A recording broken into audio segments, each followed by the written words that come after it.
All right, this is OneLastMidnight, and welcome back to another episode of the Dyson Sphere Program.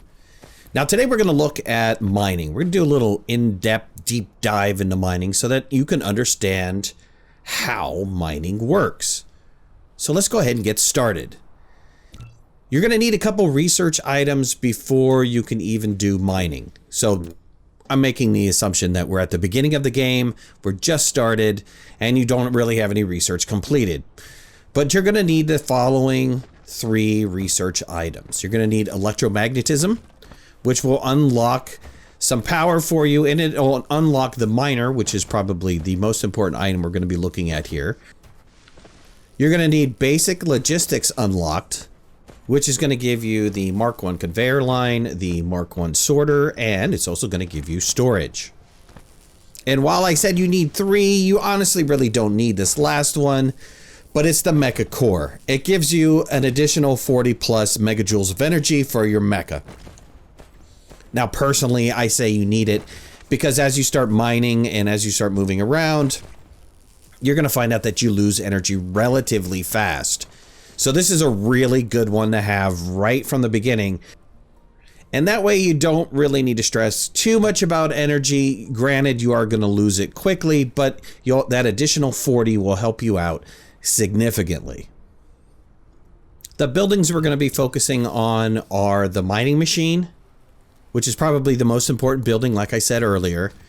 The conveyor belt line, it's the Mark 1 conveyor belt. And the Mark 1 sorter. Now, this is where it gets kind of interesting, and yes, we're gonna have to do some maths. If you'll notice, each one of these buildings has a specific requirement associated to them.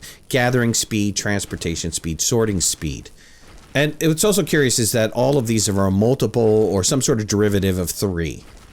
In the case of the mining machine is mining 30 units per vein per minute. And the conveyor belt Mark 1 is transporting 6 units per second.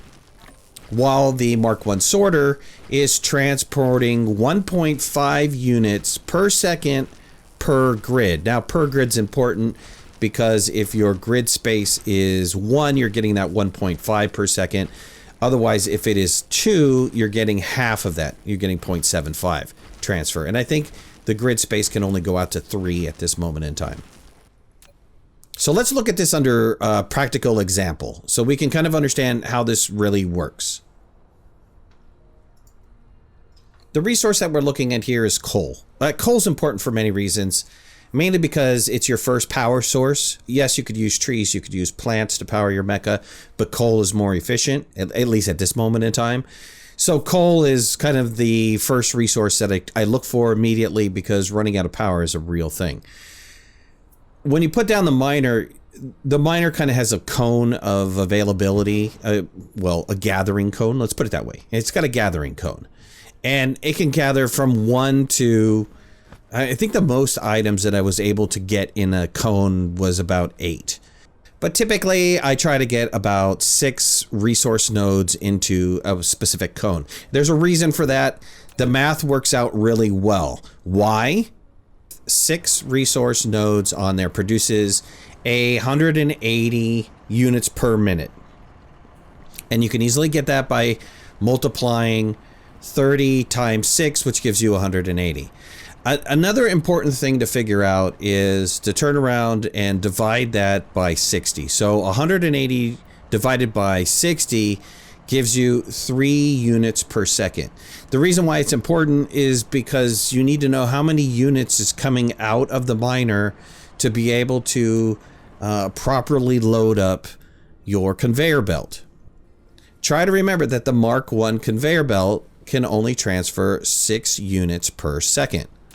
So essentially, each conveyor belt can actually transfer a complete total of 12 resource nodes at one time. 2 miners at 6, producing 12 resource nodes, gives you 360 units per minute, divided by 60, gives you that 6 units per second.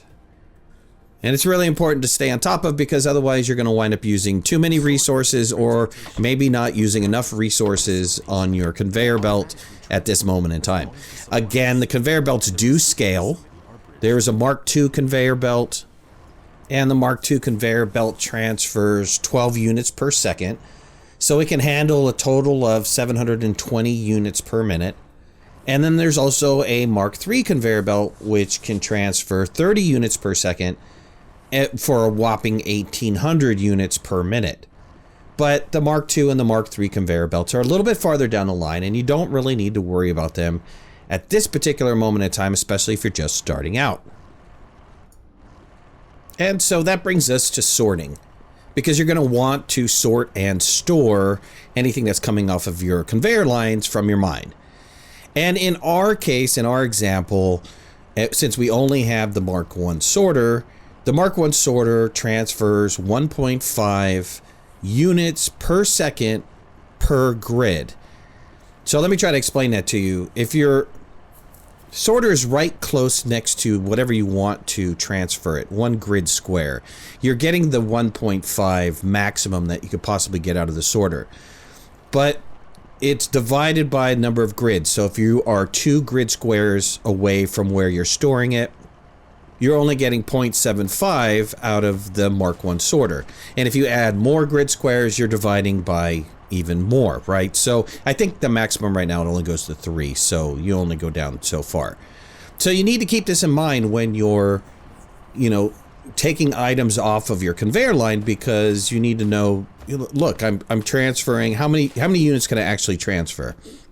If my current conveyor line is only transferring, let's say, 3 units per second, we go back to the minor math that we had here, of our 180 example, we're only really getting 3 units per second on the conveyor line.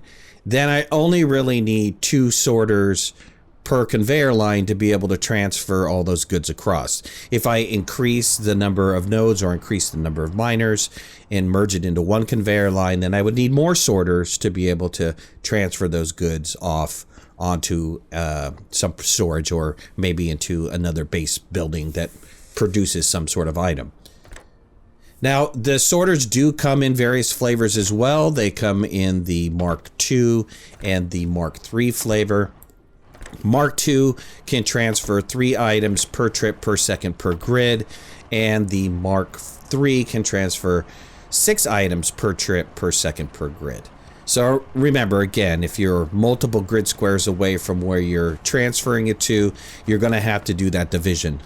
And that's how you break up how much you're actually getting transferred along the way. Luckily, if you hover over it, it actually tells you how much you're transferring per. So when you're actually drawing out the grid to connect it, it tells you that you're getting X number per trip, which I thought was a pretty neat addition to the game to give you that information. Well, that's it for me. That's it for mining. We covered the miners, we covered conveyor lines, and we covered sorters. I hope that this was extremely helpful for you guys, especially you guys starting out. If it was, hit that like button. If you are not a subscriber, I'd love to have you as a subscriber. Please think about subscribing.